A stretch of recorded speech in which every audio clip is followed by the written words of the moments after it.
Hola a todas y a todos. Gracias por vuestra atención, antes de nada. Y bueno, soy Anut Minteguía de la Universidad del País Vasco, Euskal Herriko Unibertsitatea. Y estoy aquí, os voy a presentar la comunicación, el comunicador suficientemente artista, rodarianismo y deseo de elaboración ante la desinformación.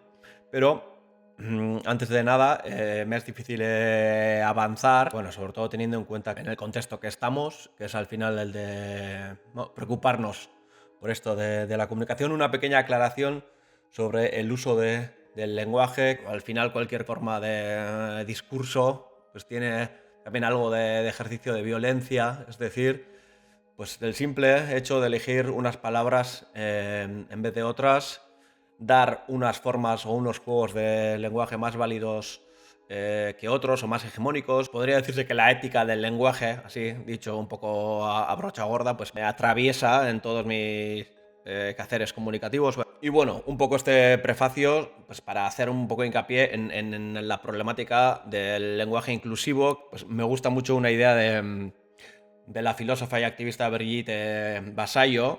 Ella sugiere que no hay respuestas, sino que hay pues, una acción continua y una intervención del lenguaje continua, para por lo menos, pues eso, transmitir ese desasosiego, ¿no?, que yo mismo siento al no tener pues respuestas para esta problemática. Entonces, me veo necesitado hacer esta aclaración ya empezando por el título de la ponencia.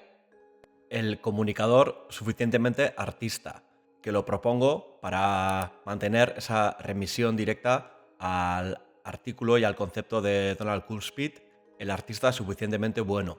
En esta ponencia trataré de explicar este pequeño diagrama que estáis viendo de cómo propongo una especie de fusión de figuras entre el artista suficientemente bueno y el artista deseoso de elaboración, y cómo nos pueden ayudar a formar la figura de él o la comunicadora suficientemente artista. Es evidente que vivimos en un paisaje mediático donde los hechos compiten y a veces se confunden con ficciones diseñadas para hacerse pasar por verdad. Como profesor y realizador en activo, montador, esta situación me provoca una doble inquietud. ¿Cómo reconducir la atención cuando todo incita al despiste? ¿Y cómo convertir esa inquietud en materia de aprendizaje fértil para el alumnado? Mi respuesta parte de una convicción nacida en el taller de montaje o cualquiera de mis talleres de creación y mi formación en educación artística. Entre los muchos efectos recibidos en esa formación destacaría por un lado la necesidad de un profundo respeto hacia la educación artística y por otro el valor del compromiso en el contexto pedagógico. El escultor Txomin Badiola describe el lugar del arte como un lugar digno de ser amado, entre otras cosas por su capacidad de aceptación, diría yo.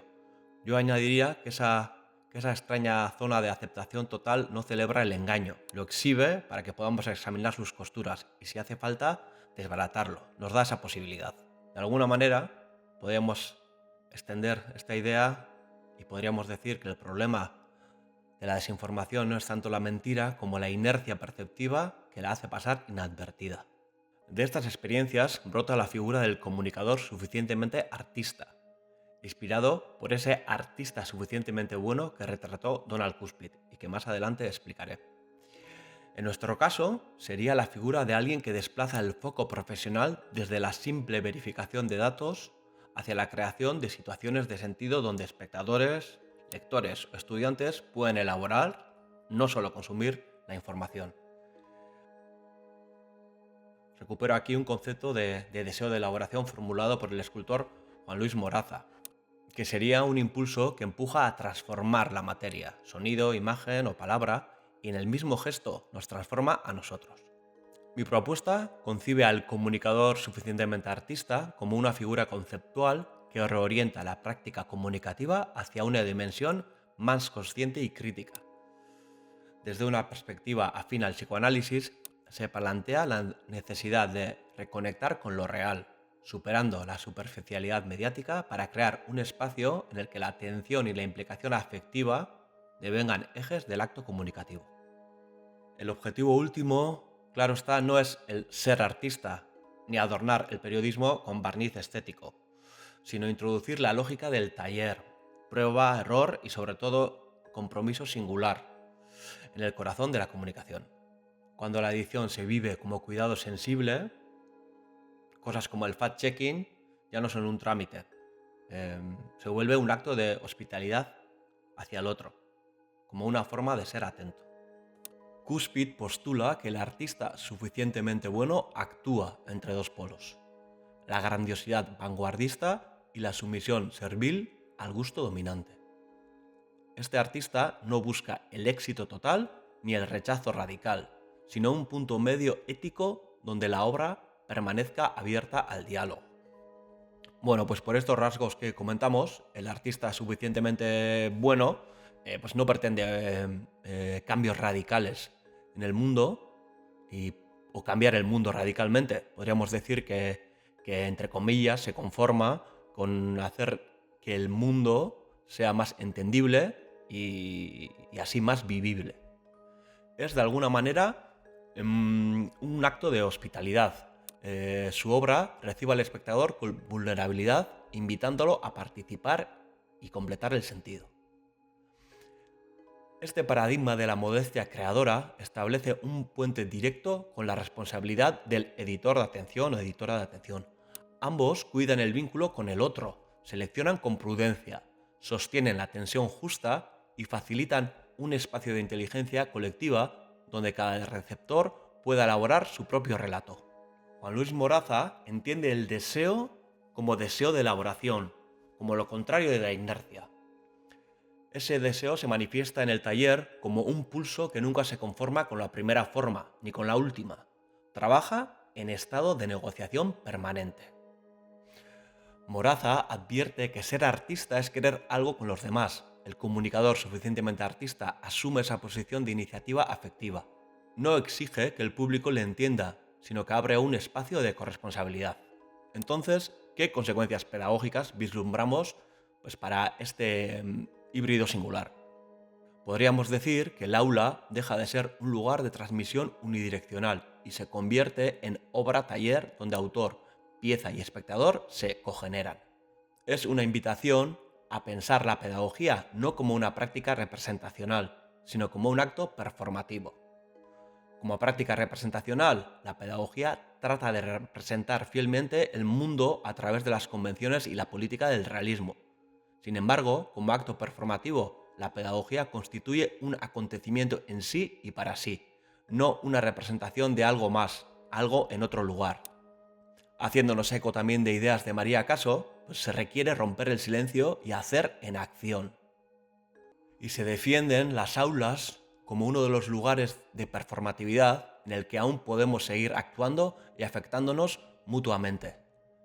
En un presente global y mundial en el que el cuerpo huye de sí mismo y la distancia entre el lugar donde vivimos y el lugar donde se deciden nuestras vidas es cada vez mayor. Frente al flujo inercial de contenidos, el deseo introduce pausa, recorte, deriva, desestructura lo cerrado y restituye la capacidad de preguntar. Por eso, la edición cuidadosa, la edición como un arte, se vuelve un gesto político. Ralentiza el tiempo del simulacro y permite que lo real, lo que duele, lo que goza, reaparezca. Intuyo que el arte puede enseñar algo profundo, precisamente porque no enseña de forma directa. Porque genera un espacio de aceptación total, un lugar donde lo falso y lo verdadero, lo hábil y lo torpe, pueden convivir sin cancelarse. Esa lógica del todo cabe me interpela, porque es un lugar donde quizá sí puede suceder algo que transforme. Desde ahí, diseñé una asignatura laboratorio llamada La atención y los medios de comunicación, que impartí en el grado de periodismo. En ella proponemos una relectura del código deontológico no como un conjunto de normas, sino como una ética de la atención, en el sentido que le dan Juan Luis Moraza y Ortega y Gasset. Una práctica de elegir bien qué mirar, cómo mirar y qué implica esa mirada. Los estudiantes editan piezas mediáticas reales, cortan, reordenan, desmontan y reconstruyen con el objetivo de restaurar contexto y responsabilidad. Ahí la edición se vuelve un acto ético. Cada fotograma es una decisión, Como decía el montador Walter Murch, nos pagan para tomar decisiones, concretamente 24 decisiones por segundo. No, no, no, no, sí. La edición entonces no es solo una técnica, es una práctica crítica, incluso afectiva. Editar lo entiendo yo como cuidar, y cuidar comprometiéndose con una forma.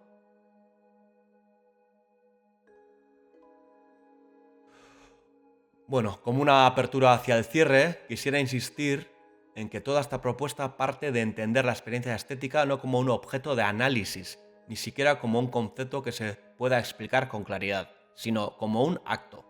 Como ya apuntó Eisner, y como también recoge Montes cuando nos habla de esa frontera indómita que no se puede domar sin destruirla, hay formas de conocimiento que no caben en las palabras. La idea del conocimiento inefable no es un oxímoron, decía Eisner. Y yo añadiría, es un modo de estar, una práctica, un compromiso con la atención y una invitación a que lo pedagógico y lo comunicativo no renuncien a lo poético ni a lo inconsciente. Desde esa mirada mi propuesta se encuentra con la de Gianni Rodari, porque abrir brechas para la imaginación y la fantasía en el aula, como él defendía, no es un adorno ni una evasión, sino una estrategia de resistencia. Como ya he explicado en esta comunicación, cualquier tema que tenga que ver con una experiencia estética genuina, su relación con la pedagogía, bueno, son cosas de las que de alguna manera siempre tenemos la sensación de que no se puede hablar, que no se puede nombrar, que no se pueden categorizar y a la vez pues no podemos dejar de hablar de ello. Es por lo menos algo que nos mueve a hacer algo, aunque sea hablar. Hablamos o queremos demostrar lo indemostrable, que tiene, pues bueno, pues mucho de acto de fe, pero que igual podríamos darle una pequeña vuelta a esa frase y a mí me gustaría definirlo más como una fe en el acto. Es que recasco, muchas gracias a todas y a todos y estaré encantado de responder a cualquier curiosidad o conversación que surja. Ondo ibili.